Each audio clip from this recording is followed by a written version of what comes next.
If you go back to your inbox, hopefully there's another document that you've been sent from me titled 1000 metre road datasheet. If you open that document up, you should have a view exactly the same as the view that's on the board at the moment. This is the spreadsheet that you're going to enter your data. Just to talk you through this, you can see down the bottom you've got the tabs for the different sheets. The one that I'm going to be working on is the example sheet. I'm going to be using this to show you how to, or where to enter your data, and then also how, using the formula bar at the top, you can work out the time taken for each 100 metre section, and also the average velocity and acceleration throughout each section of the race. You'll notice just down the bottom there, I've created spreadsheets for you individually, and this is what it looks like. So just look at Pete's there and Josh's, so it's exactly the same view. The beauty of Google Docs is that you can all be working on the same spreadsheet at the same time and editing that without having to create individual copies.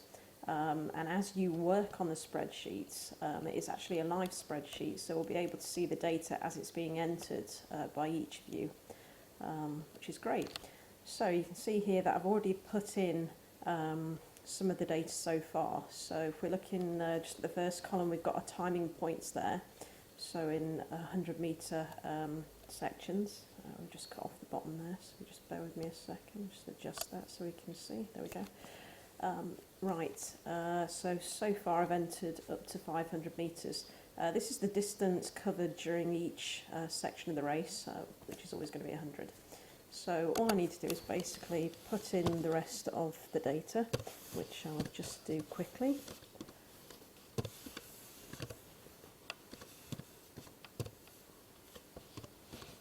And then we're going to work out how long it took us to cover each 100 metre section of the race.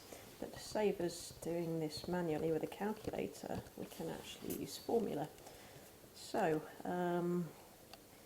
let's see, how are we going to work out the difference between, or the time that it took for us to get from 0 to 100 metres?